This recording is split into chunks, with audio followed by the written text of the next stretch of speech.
Dude, Diane's got the favorite question in here about first of month or anniversary. Is that how we're going to start Whatever the makes debate? you happy. Yeah. Well, me first off, just welcome everybody to Storage Meetup, top of the hour here. So thanks for joining us. We've been going for about a half hour before this, just total pre-hangout, just kind of any kind of questions and just kind of a hangout before we get started. So you're more than welcome to show up a little bit earlier if you want, but you're here on time now, so that's all that matters. And again, for today's meetup, it's going to be very kind of free flowing. It's Halloween. Why not? We're just gonna sit back. We'll tell stories. Any kind of questions you got, comments, feel free. There's no real agenda today. I got some videos I'll share and that kind of thing, but please jump on in the comments if you want to jump in and talk. Cool, that's great as well. If you're on, if you can turn your camera on, that's always, you get bonus points for that. I always like seeing everyone's faces. So if you're able to turn your cameras on, that's great, especially if you're dressed up. This is about as dressed up as I get for Halloween, so I'll put a t-shirt on.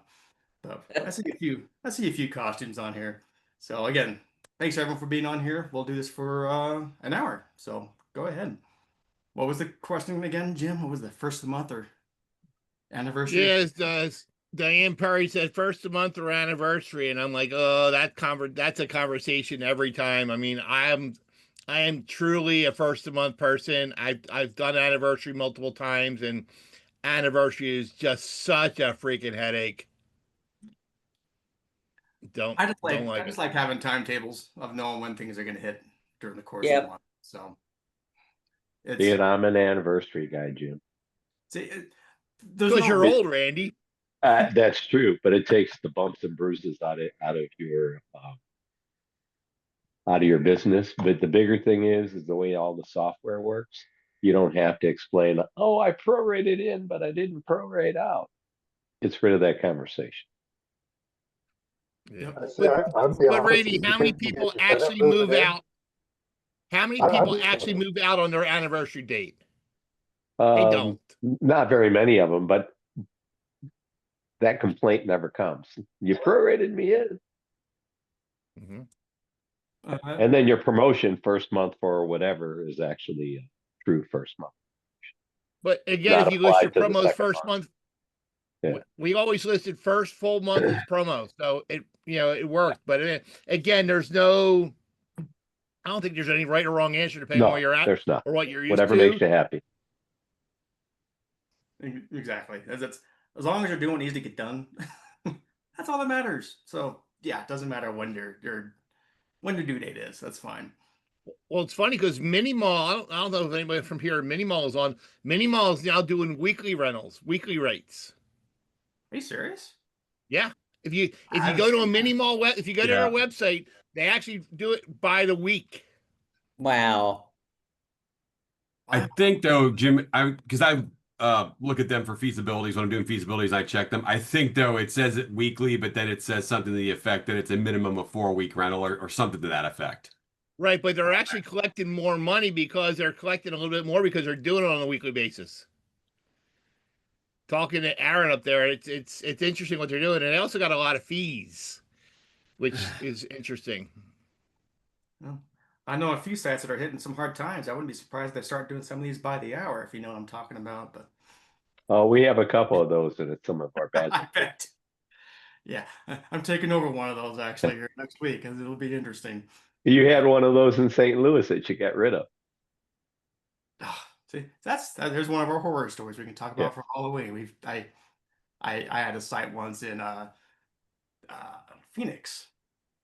I took it over, and they were just like, I was walking with the owner at the time, and just very nonchalantly, he's like, on the east side, here on the east wing, we call it the east wing. That's for the women, and then here on the west side, that's for the men.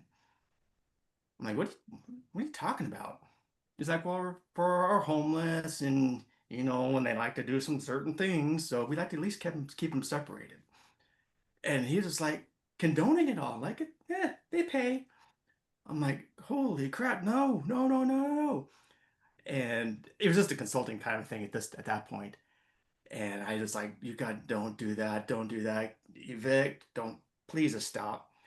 Anyway, I found out like a few months later, half the building burned down because they're allowing people to sleep in there and do drugs and all sorts of stuff. And they were just turning their heads. It was just, yeah, nuts. There was just a fire not too far from one of my old stores in Reading that half the property went up in smoke because somebody was living in the unit and they pulled up, they ran an extension cord across the parking lot from somewhere else. And that's why, I mean, even when we talk about walkthroughs and training people, you make sure there's no extension cords anywhere, because I don't know what they had plugged in, but we just talked about it in Maine this week. I mean, I had one years ago in Maryland.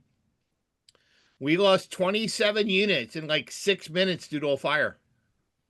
And that was because of a cigarette. It wasn't nobody living in the unit, but it was still, when these things go up, they go up quick. Was Yeah, that we had economy self-storage? Was that? Was that economy self-storage? No. When I see an no. extension cord, I pull it out of the socket and I cut it. We started cutting them. I cut them We started so they cutting can't. cords. Yeah. Yep. I cut them so they can't plug. Robert's laughing. No, Morning, Mr. Mex. How are you, sir? I'll play this video here. I was watching this right before we got on. So I was curious to see what kind of stores I could find. Here, I'll share this for you real quick. It's a 2-minute video. Since we're talking about fires. And it's Halloween, so it's scary, right? Firefighters made a gruesome discovery in a storage unit in Reading. It happened as they were putting out this fire at a facility on Lancaster Avenue near Schlegel Park. Once officers got the fire out, they found a dead body inside one of those units there. Investigators are now trying to find out who the person is, how they died, and how that fire started. How they died? That was a unit? Yeah. Wow. Yeah, Jim, do you ever see the video on YouTube about the guy who lived in a U-Haul facility in Chicago for like 6 months, and he had a whole thing set up with the water and the electric and the lock? He had oh geez. It was basically a how-to video series of how to live in a storage unit. Yeah. Yep. That was the how to stay in a U-Haul. Yeah. There was he did a whole series on it. It wasn't just a video. He had like an ongoing vlog going on. Crazy. I loved how he filled up his water thing, his 5-gallon with the fountain and the. Jeez, this guy. I mean, he really thought through the whole process. He had it out. If I remember right, I think he had a girlfriend too that was with him. I think. No. Okay, that's what I was thinking about. Okay, that's it. Here, I got it. Since it is Halloween. Hey, imagine that you start dating somebody. Hey, honey, you want to come back to my place? It's a storage unit. Roll up the unit. Check it out. Yeah, it happens. Here, I'll showcase my Halloween video here since we're just keeping it light today. Is that the one with the zombies walking? Yeah, we'll show it off here. Basically, as people have asked me, like, how'd you do that? Essentially, I literally did it in 30 minutes. I put in the lyrics in ChatGPT and like, give me lyrics for a funny Halloween video for self-storage. Gave me the lyrics. I didn't even second guess it. Copy and pasted it. Put it in Suno, which made the song kind of like a Monster Mash kind of a vibe. Then I just created individual videos within Google Video 3. Again, I had ChatGPT, like, give me the prompts for a bunch of different monsters dancing in a storage facility. Didn't think twice about it. Would just copy and paste it, put it in Google Video 3. If you haven't played with that yet, it's gotten so much better in the last 30 days. You used to have to do like 4 or 5 renderings to get one good one. Each one of these videos was the first try, first rendition, and it worked out great. So here, you should play it for you. It's only a minute long. It's quick. Share the sound. I think I had it right here. One of these. There we are. It was a foggy night behind the gates of self-storage when the monsters came alive. had a smart ass actually messaged me going, "Oh, you put yourself in the video." Yeah, just a coincidence. I just look like a ugly ass mummy, but yeah, not me.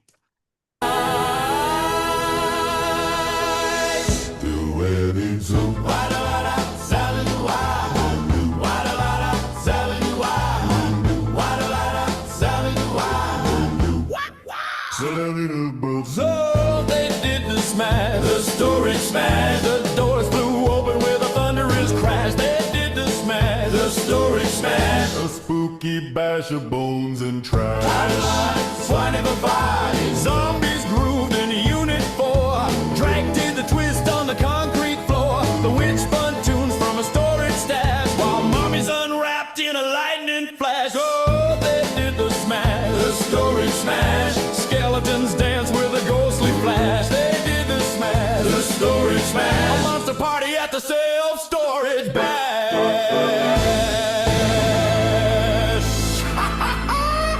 Rent's due Monday. But tonight, we dance. So did you put it on YouTube, and how many likes have you gotten so far? I almost my I experience with the Innings translator, honestly, it was almost a return. Turn that Let me on. explain why. I never worry about the likes and comments and stuff like that. I swear no one ever does that stuff. So I don't know. A couple. Doesn't matter. I do it for kicks and giggles.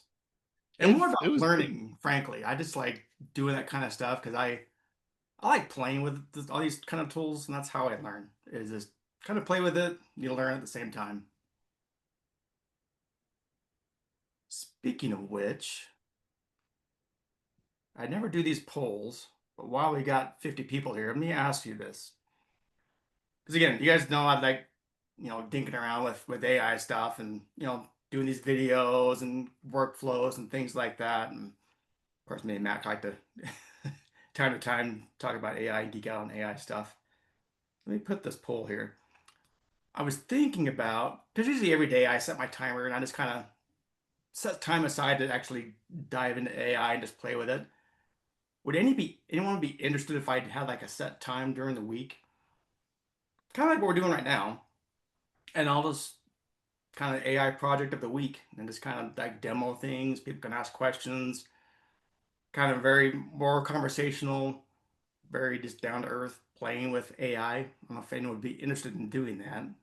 So yeah, I'll put this poll out here. What day you thinking, Jim? Like a Wednesday? How'd you know that? Yeah, let me okay, I just launched it. I never done a poll before, so there you go. So I'm just thinking, yeah, I'll have a set time during the week. I'm kind of doing it anyway, so hey, I'll just do it along with you guys. And if you got questions, cool. I am not an expert by any means but I can enough to kind of make me dangerous and just kind of play with stuff. And I think that's really the point with a lot of the AI Hey, things. Jim, in this room right here, I would default you're the expert. I know, but there's a lot of people out there that I kind of learn from, and I use it myself. And I'll always have like a self-storage spin on it. We'll make Google profiles and we'll do some audits with AI, all that kind of stuff. So I'll always have a storage angle, but this is much more AI generalities kind of a thing. So yeah, if you guys are, looks like an overwhelming response. You guys be interested. So don't know how long I'll do it, but I'll commit to 6 weeks, and I figure I'll commit to 6 weeks. We'll see how it goes. Because that's another thing I was thinking of. I'll end the poll here now. Thank you very much. I was thinking of doing like the AI summit thing, frankly, and I kept thinking like, that's great for a day kind of a thing, but man, everything just moves so fast. It's going to be outdated in a week. And so that's why I'm thinking like I would like to more like an ongoing, free-flowing weekly thing. And I'll definitely invite the vendors that are in the space to come on and just showcase what they have going on. Because if you're paying attention right now with the AI vendors that are going out there, if you go on to the conferences, God, it's getting noisy. There's just there's a lot of stuff coming. So I'd like to have them come on, bare bones, demo it. We can have a chance to have real conversations about it. I'll make my stuff on there as well. So I'll commit to 6 weeks, and we'll play and see how it goes. So sounds like you guys are interested. So cool. I'll start this Wednesday. I'll send off an invitation, and you're more than welcome to join. And I'll keep it recorded just like I do with these as well. But if you're welcome to join, that'd be fantastic. So cool. Thanks for playing along. Yeah, we'll get that going. So Max, I got to ask you, it's been a couple weeks. What's been the feedback from the Georgia South Carolina conference? What was the overwhelming feedback from your efforts down there? Because you guys put on a really good show. You had, what was your number, like almost 300 people? 417, 80 vendors, and raised $5,100 for charity. And feedback was very good. We're having a wrap up meeting next week. So, but we'll get responses from the surveys of what went well, what didn't. Right. Very cool. That's a good, amazing turnout. Congrats. It was Georgia. Georgia, South Carolina is always a good one. Always. We were thrilled with the turnout. What kind of presentations was there like, for speaking? Let's see. We had Josh and Melissa Huff and Stacy Maxwell did one on AI. Jim Mooney and Dave Cooper did an Ask the Experts, where it was a free-for-all. They had nothing planned. We did a manager summit, an owner summit. What else did we do? Yeah, Scott Zucker with his session. Yeah, Nice. Justin. Yeah, Scott Zucker. And Justin, what's Justin? Justin Knight on insurance. That was an interesting one, really was. So I'm curious about the manager summit, because I've always talked about these conferences and that, and like the ones that need to be here are the managers doing the day-to-day. I would love to get more of them involved in this kind of stuff, but it's always hard. Stacey Maxwell did the manager's one, right? What's that? Go ahead, Jim Mooney. I thought Stacey Maxwell did the manager summit, and yeah, Stacey Maxwell is always full of knowledge. So Stacey Maxwell did the manager summit, and it was interesting. I took my manager to the class, and what was determined is I don't give her enough responsibility. That I need to loosen up, and it will lighten my load. Did you get a decent turnout for the manager? That's what I was saying. It's so hard sometimes to get them to close up and go to these things. It wasn't as good as we thought. Yeah, I would say there were about 50 managers, and see, it started a Sunday afternoon.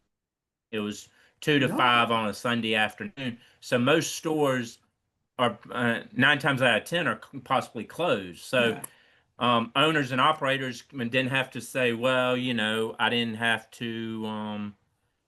I don't have to shut my store down to send my manager. They can just go. But the turnout was not as good, in my personal opinion, was not as good as I had hoped. I was hoping for more, because she did, honestly. Yeah, that sounds like a great turnout for that. But it was well attended. No, that's fantastic. I was like seeing how. I'm glad you're on here, because I was like hearing somehow how the conferences, how they're put together, and the attendance and the feedback and things like that. And I don't think you even have to wait for feedback. You know when you're there. You get the vibe of how things are. So I've heard nothing but and we had a great. I mean, the vibe was.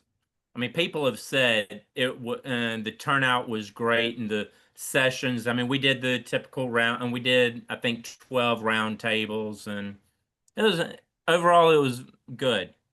I'm very happy with it. No, that's awesome.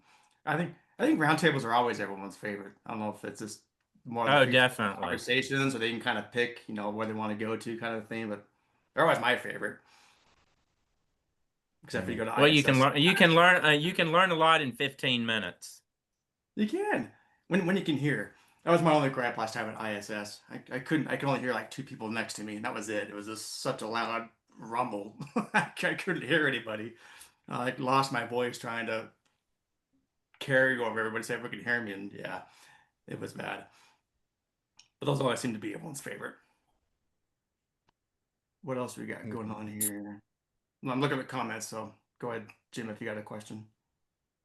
I was just going to ask. It's interesting, Jim. You know, when you're talking, especially Jim and Matt. I know Matt's on here, and Corey, you do some consulting as well. When you start talking to owners about, you know, some of the things they're doing to their properties, and you know, one of my questions is always, "What's your average length of stay for people?" And I literally just did one in Matt's in Georgia. A guy met it down the session.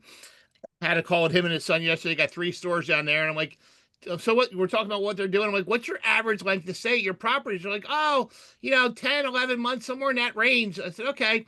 So I had them send me their marketing role from SiteLink last night, just so I could tell what they're doing. I really want to get a good feel for it. 3 stores, Jim, right? Length of stay, in-house customers, 48.3 months at one, Oh my gosh. 58.5 months at another, and 63.2 months at the third one. Holy hell. I'd kill for that. Well, here's the problem. I started looking at their management summary. They're not logging all their calls. They're not logging all their leads. And I was talking to them yesterday. I said, guys, if you're missing one phone call or one rental or one walk-in 12 month, now I showed them this. I'm like, guys, you know, the average cost, money spent across all 4 of those stores was $5,100 a customer. That Your make lifetime value of $5,100. that make him sick when he pointed that out to him? Well, he actually asked me when can I come down and do some training with his managers. There you go. But I actually shopped his 3 managers, and I won't say who it was, but I talked to the one manager on the phone. I was looking for a storage unit, and she said, well, you'll get a better deal if you go online and rent the unit rather than come see me. I get extra space people say that all the time. Oh, yeah. The REITs say that all the time when I'm doing feasibilities. Every time, all the managers say that. Yeah. Or when you walk in the door, they tell you the same thing. And we talked about this in Maine when I was there this week. That has got to be the worst customer service experience you're ever going to see. When you walk into a facility, you want to rent a unit. You're like, no, you got to go outside on your phone and rent the unit. That's why I don't play the rate game. My rate is my rate is my rate. I don't have a web rate. I don't have this. I don't, you know, what you see online is what you get in person. I'm not, I mean, I know I'm on the outside on some people in that conversation because they think they can get more online, which is fine, or more in store, which is fine. But you know what? For me, as a consumer, I don't want to play that game. Yeah, Matt sees all sorts of stuff when he does his feasibility work, especially when you're like doing your in-person. You'll send me like these pictures of when he does like the in-person competition studies, and half the time the signs on the door are like out fishing, gone, you know, that kind of stuff. It's like, okay. Well, I did give your name out yesterday. Oh, thank you. My favorite one recently, Jim, I showed you this one at the SSA show, was when I went to, it was an unmanned store, and the you know, the Da Vinci box where you return the locks was literally drilled into a wooden pallet that was leaned up against a building. Yeah, that looks nice. Oh yeah, I've seen it. But Matt, the one I was talking to, the guy he's got a hardware store. He's got 4 acres next to him, and he already put up like 25 units. He wants to play with it. He goes, yeah, I got 4 more acres. I can build a big building if I want to. I said, did you do a feasibility study? He goes, no, should I? I'm like, yeah. I said, what's your competition? He goes, I don't know. I'm like, do me a favor. I pulled up your LinkedIn page. I said, reach out to Matt Van Horn and make sure before you spend all that money, it's going to be right. Well, I had a guy a couple of years ago. He built a property. First, he calls me and says, "Yeah, I built this property. It was like 250, 300 units. It wasn't super big. Built it, and he was in South Carolina. Called me and said, you know, Matt, I built this thing, and it's on leased land," which I was like, oh, okay. And then he said, well, I built it, and I've been open, I think, 8 months, and I've rented 16 units. And I'm like, okay. Well, let's take a look. He goes, yeah, I don't understand. I don't have a competitor within 7 miles. Like, okay. So we pulled up the map. well, there wasn't a house within 7 miles either. There you go. It was outside, and I mean, really, the only there were trailers scattered around, but it was really the only business that was out there was a poultry factory. And it's like, yeah, there's some boundaries you want to look at before you do this. It's kind of a clue. I mean, to me, it's common sense, but we see this quite a bit. I'm the only storage facility in town. Sometimes that might be your first indication that it's not a good place to build because there's no population. Yeah, I see that over and over again. But I've been proven wrong too. There's been a couple times where I have seen that. I'm like, don't build, and all of a sudden they were ahead of the curve. They could see the population coming, and it was 2 years down the road, and then they eventually got there. But man, those kind of states scare the crap. But it's all about timing. And Is. I mean, I had when we're talking about that, like I said, the guy in South Carolina. Then I had somebody call me that was Jim. I think I told you about this one. Ross. He was up in the Panhandle of Florida. He called me and said, "Yeah, we're going to build 100,000 square feet." I'm like, "Okay, wait, that's a lot, but okay." And he called me and said, "We're gonna build this." And it's like, "Okay, well, have you done any? Has anybody done any work on it for you? Like check, any feasibility work for you?" Nope. We want to do it. I'm like, if you send me the address, I will do a cursory view of it for you and let you know if I see any problems. And he was like, "Nope, we're just doing it." I'm like, "Okay." I mean, construction loans are typically full recourse loans. Go for it. Wonder how it's doing nowadays. Like, I saw one not too long ago where somebody built a property, right? And they built it, and it actually was down in Bentonville, like Walmart's hometown, right? Yep. They were going to build this property right off the freeway, had great visibility, but it was 2 miles from either exit. And there was nothing around it. He goes, "But yeah, there's a lot of cars that are going to see me every day." Yes, but can they get to you? That's crazy. The answer is no. I can tell you back in the day, I had a company I worked with that did one. They built one right on the highway, and it flopped miserably because the traffic count was through the roof. But that traffic count is not your customer base. I mean, I took one over after the financial crisis from TD Bank, and somebody had built one. The guy had kind of slowly phased it, but he did too much, and it was on I can't remember the road, but between St. Augustine and Palatka in Florida, and it's sitting in the middle of orange groves, and it's I hear, "Oh, there's thousands of cars that go by every day." I'm like, "Yeah, but nobody lives here. They all live in either the other side, and they're not coming to you." There's just some things that you got to really, really dig into. Hey, I want a horror story. Robert, I saw you posting something in the comment. You got to share. Go and take yourself off mute.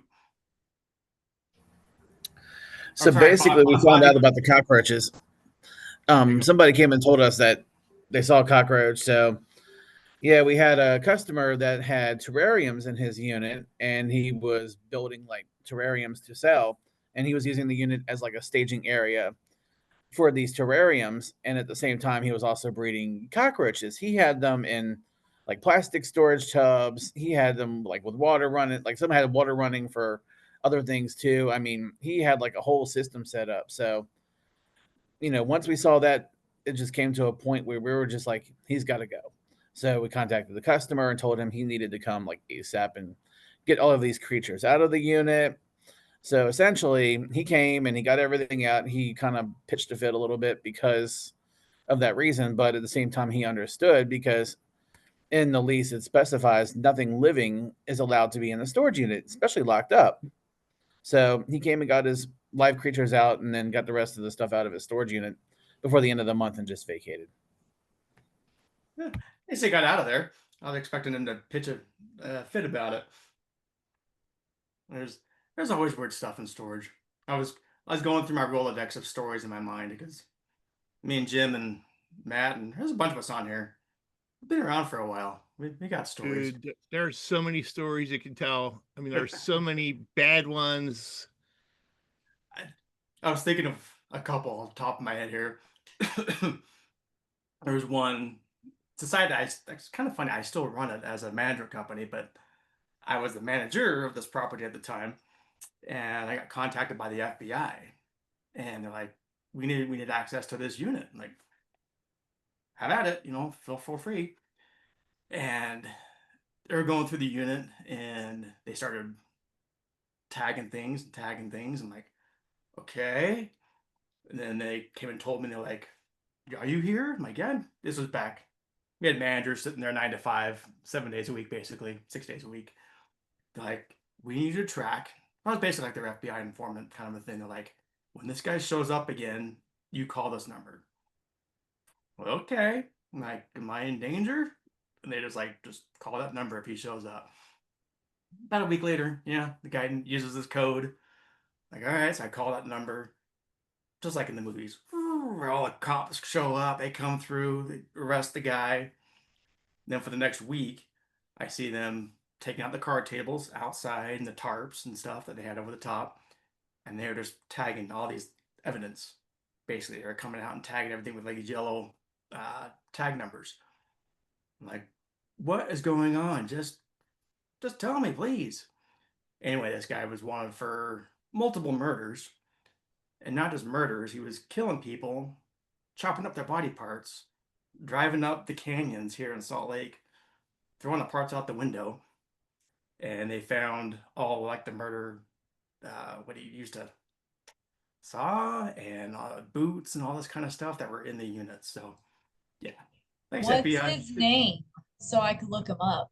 Oh, you know that the funny thing is, I was actually trying to find some news stories on. I'll show you a couple more if you want. I was trying to find news articles. I could not find any news articles at all about it. Crazy. I mean, it's weird. I could not find anything. Well, so you I got one for you, Jim. That's not as gory as yours. We were doing a walkthrough in a upscale part of Baltimore with a manager doing a walkthrough and doing the walkthrough and the lock checks. We find a unit with no lock on. Well, what's going on here? He goes, I don't know. We open the door. There's a man and a woman sitting on the couch. Thankfully, they're still dressed.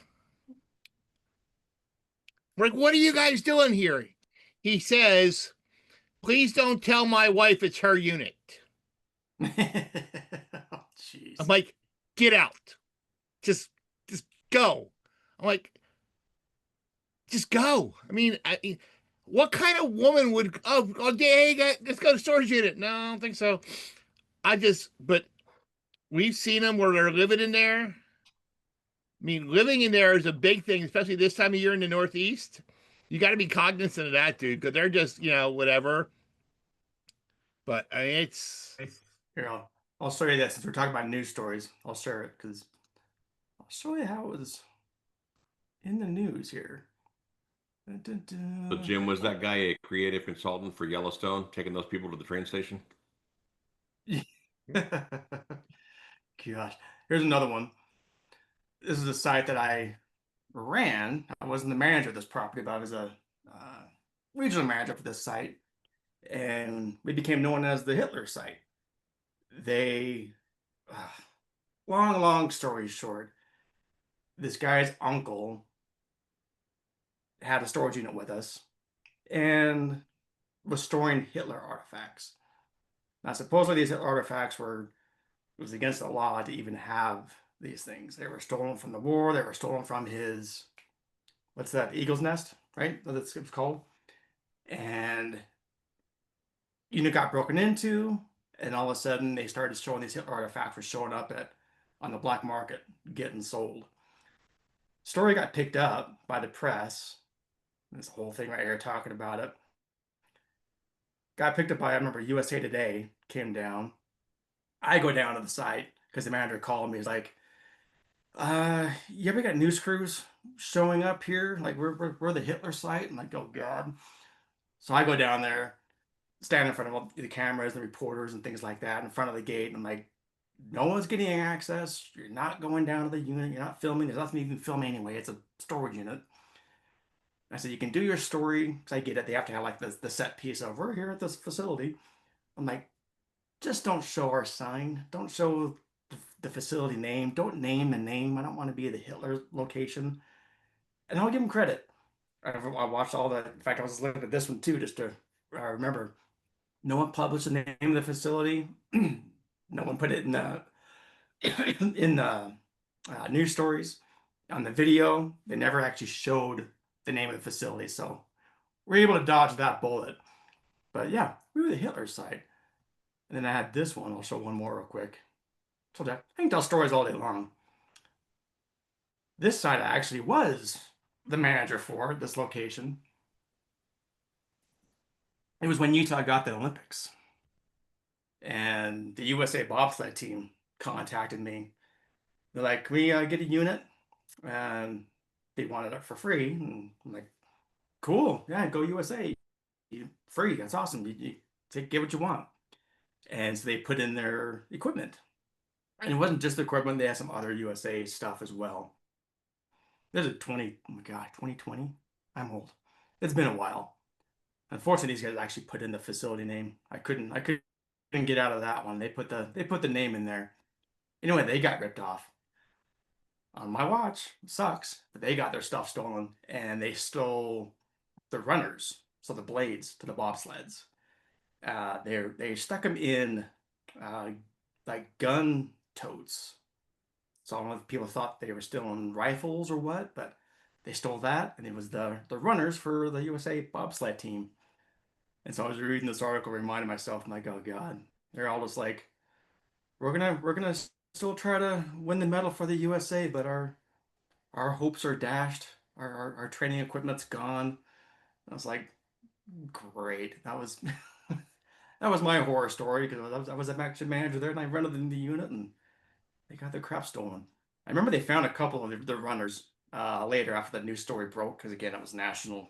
It was national news that the USA bobsled team got their stuff stolen, and a couple of the runners got dropped off at some gas station not too far from us, but the ones that were like specially made that was like shaving seconds or milliseconds off of their time, which is a lot in bobsled, they were gone. They never found those.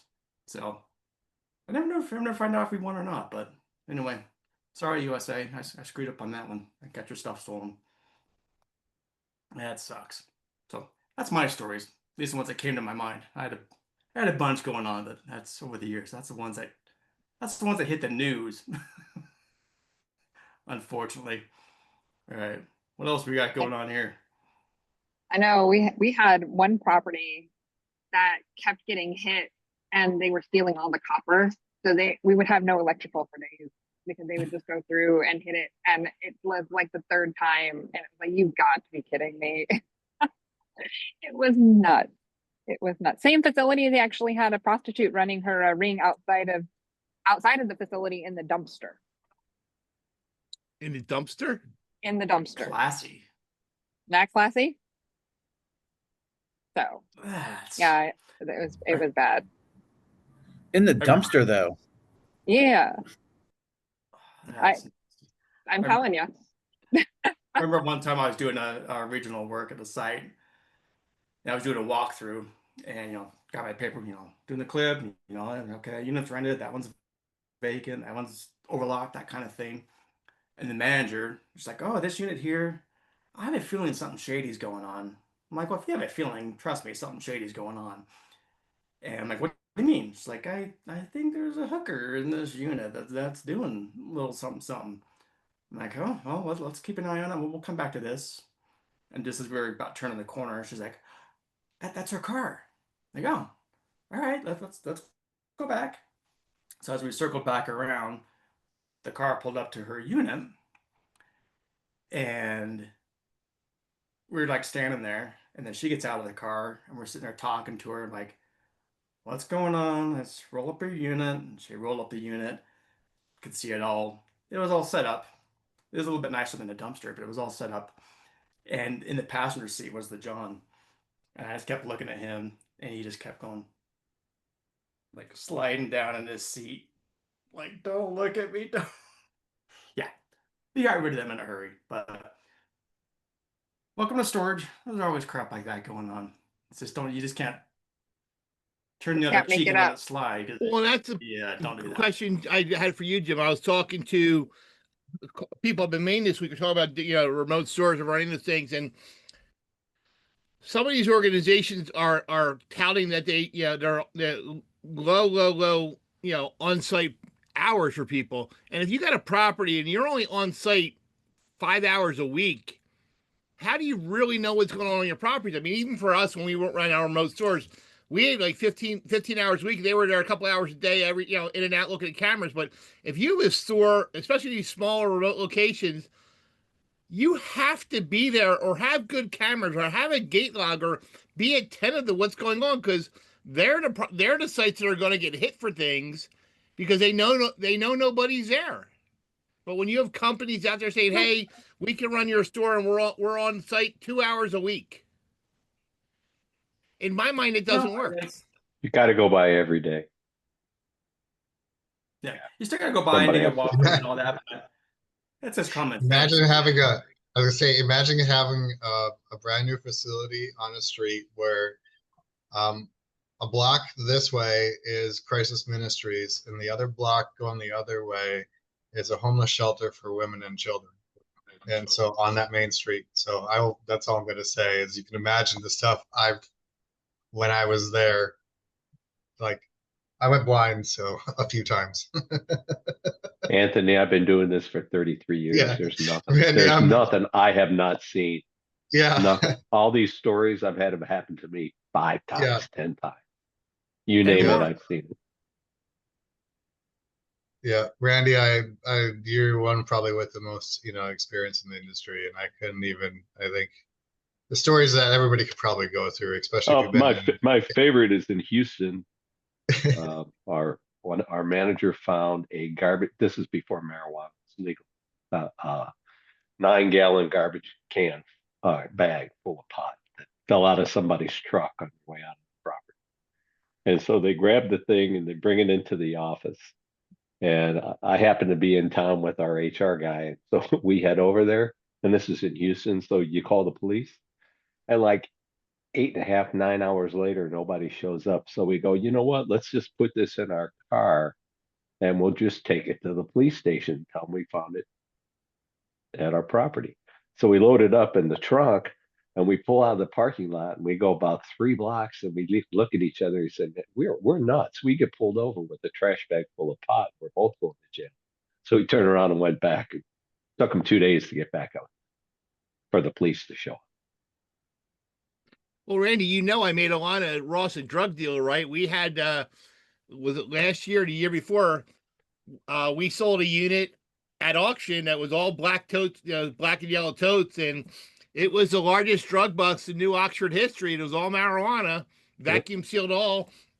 And when the cops went to arrest the guy and found him, he said, I guess I should have paid my bill. He only owed me $200. And it was a 5x10 full of marijuana. I gotta find that. I got this sign here. I don't know if you guys can see it. It says you can't fix stupid. We get that sometimes.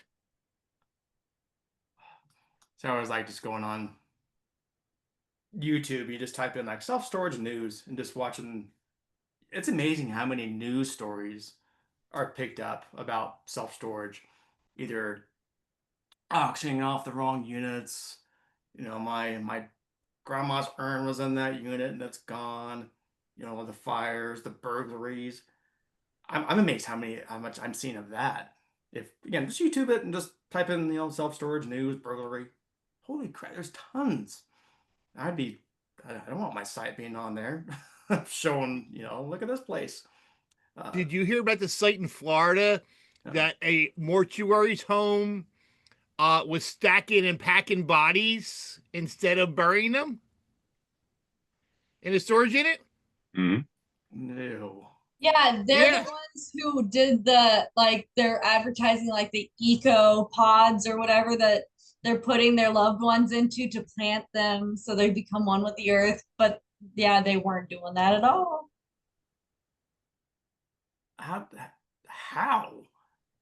That's just ew. Okay, I'll find that news story. We'll do that next time. We'll showcase that one. I gotta find that. Get with Olivia, because I'm sure she's found them all. So I'm sure. I was gonna say, yeah. There's her homework. Looks for them all, right? Find these news stories. Oh, that's okay. Speaking of can't fix stupid, because I'm currently dealing with a tenant and I'm waiting for her to come here today. but she's one of those repeat offenders, that like there's always something and why she can't pay. And, we keep trying to like work with her. Well, today she calls me to have the identical conversation from Wednesday that we had about how I told her, I was like, look, today's your last day to pay. I'm like, and because it's the end of the month, I expect you to be moved out by the end of today. I'm like, I'm not doing this with you anymore. And she's like, oh, well, I'm sorry. I couldn't remember having this conversation with you because I had a really bad head injury where a satellite adapter fell on my head. And I was stopped in my tracks because I was like, that's my story. I told you that back when it happened in January. Stole your story. I was like, oh yeah, no, you gotta go. We need managers, the manager tales. I mean, you guys hear. Oh, Not yeah. just once in a while. That's ongoing. That kind of crap. Well, since it's Halloween, I'll share my crazy, working in a call center for so long. You hear a lot, Olivia. I know you know because you got the crazy too, right? But yeah, on the phone, I had a caller. It was late one evening, and he's like, "Well, I got evicted before, and I'm calling to see if I can store again." I said, "Well, you're gonna have to talk to the area manager about that." And he's like, "Oh no, I can't talk to him. I can't talk to him." I'm like, "Well, he's the one who's going to have to make the decision. You'll have to talk to him." He's like, no, I saw him in a banana suit with the store associate and they were having sex in the back room. I'm not talking to him. I'm like, wait, what? I'm like, you did not just tell me that you saw the manager having sex in a banana suit. Is that really what you're telling me? And you really think that we're going to be able to let you back? No, I've had some crazy stories, but that's one of my favorites.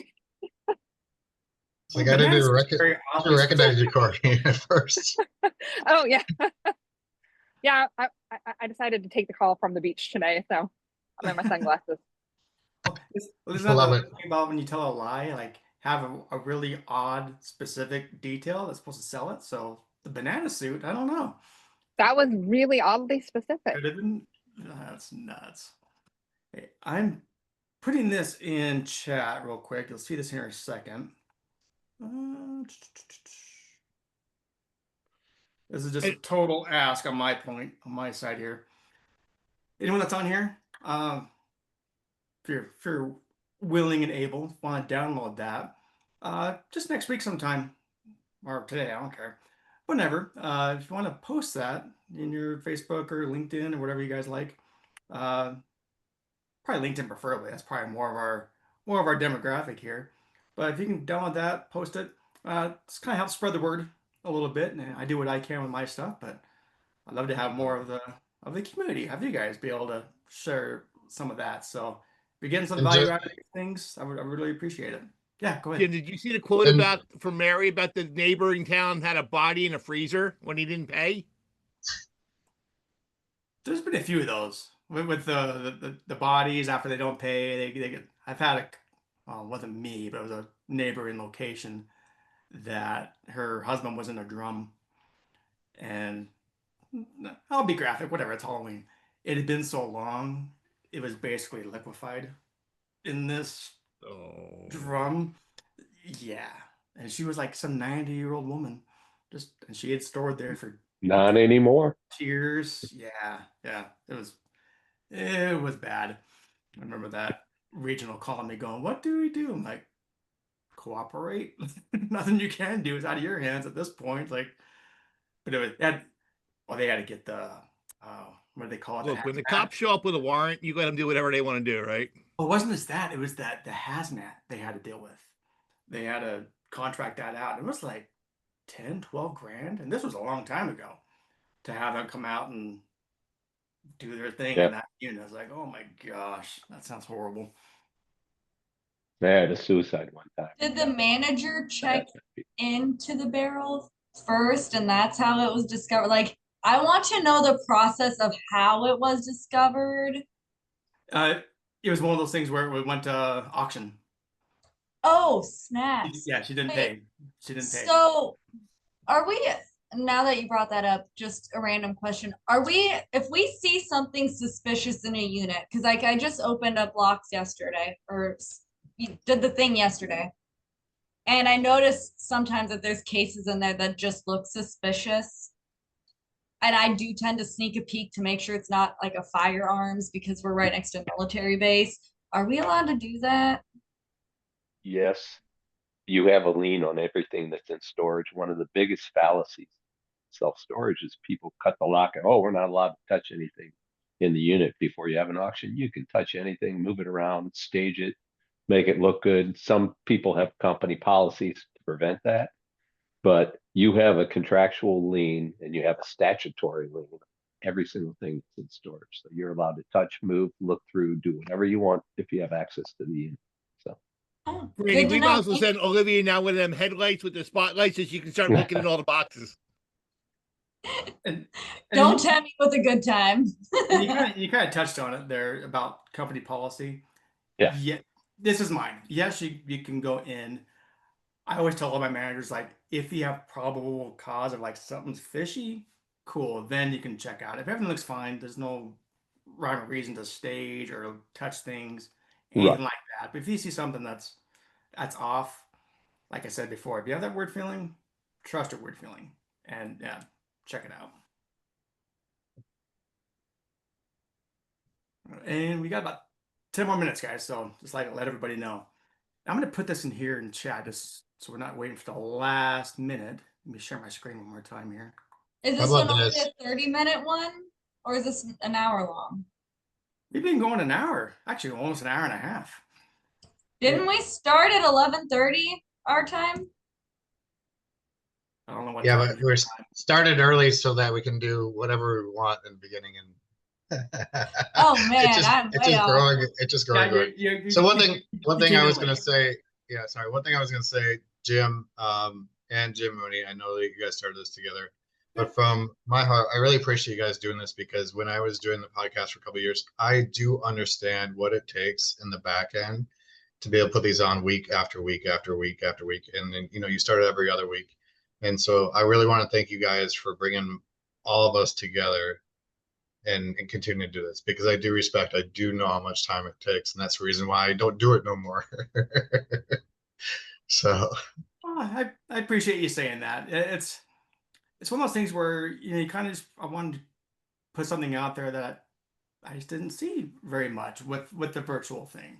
I'm all for going to the conferences, all for doing all that, but this is kind of the connective tissue in between kind of stuff. So, and yeah, you saw it. We were doing it every other week, and I was getting messages going, so what are we doing? And it's like, so all right. Their demand was there to do it every week.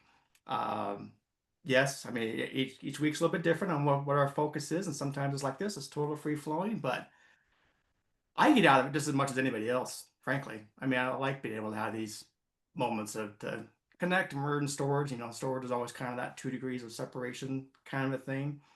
It's if you don't know the answer, cool, talk to this person. That's kind of what this is. It's our meetup, it's our community. So no, I appreciate that. I mean, it's always going to evolve, frankly. I mean, if it was the same thing every week, trust me, I wouldn't do it. I want to kind of evolve it week after week. So please, people have your got your comments, your questions, your suggestions. Let me know because every week we kind of plan this. We can do more focus sessions, more virtual roundtables again. Like I mentioned at the very top, I don't know if you're here yet or not. Took a poll on Wednesdays. I'm gonna start doing like an AI session because it seems like when I talk about the AI, everyone's like, "Oh, that's awesome." So we're gonna do like a Wednesday meetup just for AI, just kind of very free flowing, kind of me just dinking around with it, and you can check it out, bring your questions, comments. I'll try to put a storage flavor on it, but it'd be much more of a general AI kind of a session. Speaking of which, because I always kind of forget this to the last minute, I'll post this in chat as well. But for anyone that's interested, as soon as I end this session, I immediately jump on this guy's Fridays are our meetups. I immediately jump on this guy's meetup. Speaking of AI, it's kind of AI Nerdathon. We talked for about an hour. He demo stuff, much more kind of philosophical kind of things of latest news, kind of impact on society, community, workforce, that kind of stuff. So, hey, if you're interested, here, I'll copy and paste this and I'll put it in chat. And we do this right after we end this. And he's a good guy. This guy that starts this, smart dude. He started agency.com back in the day, which was they did websites for Coca-Cola and Delta, and so he's early. When he sees something that's coming on that's going to have a big impact, this guy's smart. He's early, so he jumped on the agency and building websites back when nobody had websites. I mean, like I said, he built Coca-Cola's website. He's the same thing now for AI. So it's all just education. Let's just talk about it. Don't put your head in the sand, because yeah, you're gonna get blasted if you ignore it. So it's a great conversation. I'll get off my soapbox on that, but yeah, if you want to join us on that, there's a link. I put it in chat for you. We got about 2 more minutes left. So any other comments, questions? Well, make sure you hit. I haven't checked chat for a little while. Anything in chat there, Jim? I'm watching. There's not a whole lot in there. A couple comments here. Cool. Can I give a tip? Please. I use StorEdge, and one of the things that you could do on StorEdge is that you can set it in the settings where the gate section is at, that a person receives a text message every time their gate code is used. And I have that to go in and I sell that as added security. Well, I don't sell it, but I chalk it up as added security, that they get a gate code every time, that they get a text message every time their gate code is used. And I also add in that text message, if this wasn't you, call. If it is you, hey, be sure to let the gate shut behind you every time your gate code is used. And a lot of people get so excited that they like that added security, and they're excited as it's security because I told them it's security, but it's something that's really been helpful. And then a funny story about that, a guy called repeatedly. I was on the phone with tech support. I finally had to take the call. And he said, there's somebody that came in on my gate code. I had to call my husband, who was working doing some repairs. And I said, there's somebody there. You got to kick him out. It was the guy's husband. It was the guy's wife. And these were old people, older than Jim Mooney. And my husband had to tell this sweet old lady she had to leave because she got a call. So she came in trying to find her husband's unit, trying to figure out what was going on. And because they got the text message that his gate code was used, they informed me that somebody had came in on their gate code. So it was kind of came in on the gate code and was looking around. But people get so excited that they get this text message that their gate code is used. And it doesn't cost anything more than me remembering to turn that on. And that's Mary, you're right. StorEdge does have a few good features. Most of it's blah, but StorEdge does have a few good ones. But for the most part, it's bad. I really feel, Jim. No, I hate it. This kind of brings up a point. In fact. So I guess Jack's not coming over for dinner. He's not on the Christmas card list. For the other parts, I am, but not for StorEdge. You bring up a good point there. Thanks for bringing that up. It's sometimes these little levers that they're already there in the settings. You just haven't turned them on because a lot of people don't know about it. I'm going to start inviting some vendors on. Again, I don't play favorites. Whoever wants to come on, I think in 2 weeks, I think it's the 13th, if I remember right. Got Cubby coming on, and we're going to do like virtual roundtables for them. So it's just for Cubby, virtual roundtables, and each table is going to be kind of a revenue management, how to get the most out of that, how to do the best settings for operational best practices, just so you can kind of really get asked questions. And whether you use them or not, a lot of times, a lot of the softwares have similar capabilities. So you can kind of take what they're going to describe, you can apply it to your own software. And if they don't have it, cool, you can plan to your software to make sure you get that feature turned on.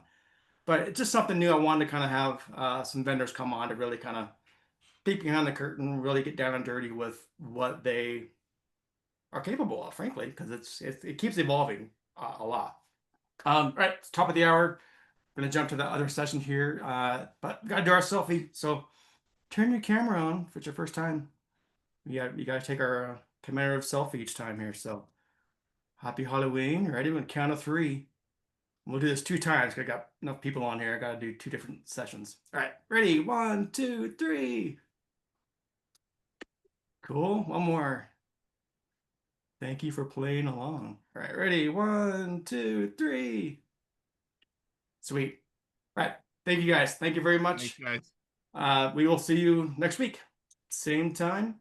It's That channel. 9. We start 9:30 Eastern time. No, Pre-hang Eastern. out, and then 10 o'clock Eastern. Oh, no, 12 o'clock Eastern. Sorry, I'm thinking my time. So 12 o'clock Eastern, we start. So. And remember, clocks change this week, guys. Does it really? Yeah. Sunday. I can never keep track. All right. Sounds good, guys. Bye, Take care. everyone. Bye, everybody. Bye. Bye.